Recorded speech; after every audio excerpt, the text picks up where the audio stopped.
So I hope everyone awoke this morning feeling happy, healthy, and with enough energy to jump into your daily tasks.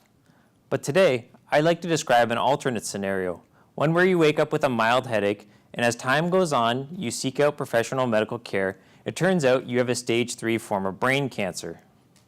You see, cancer is a particularly very scary form of illness for numerous reasons.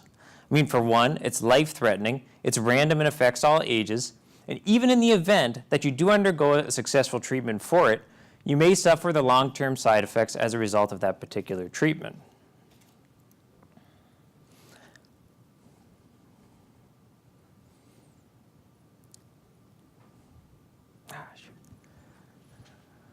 Now, brain cancer, for example, there was one girl who was diagnosed just last year, a 12-year-old girl named, for the sake of confidentiality purposes, I will just call Sarah. See, what we need here is a new form of cancer treatment, one that specifically targets the disease but spares healthy tissue within the surrounding area. There is actually one that exists. It's called proton therapy.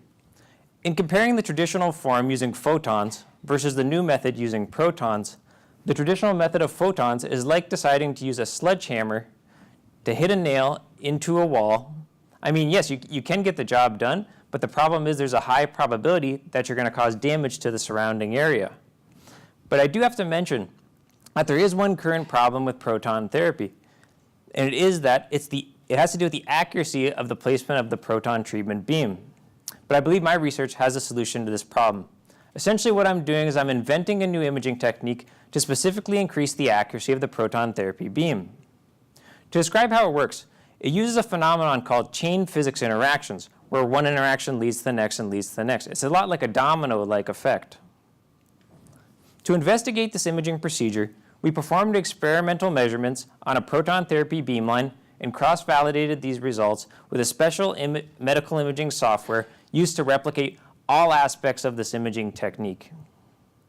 With the incorporation of this new imaging procedure, we should be able to increase the accuracy of proton therapy treatment and thus reduce the long-term effects of cancer for upwards of possibly 700,000 new cancer patients diagnosed annually just between the US and Canada alone.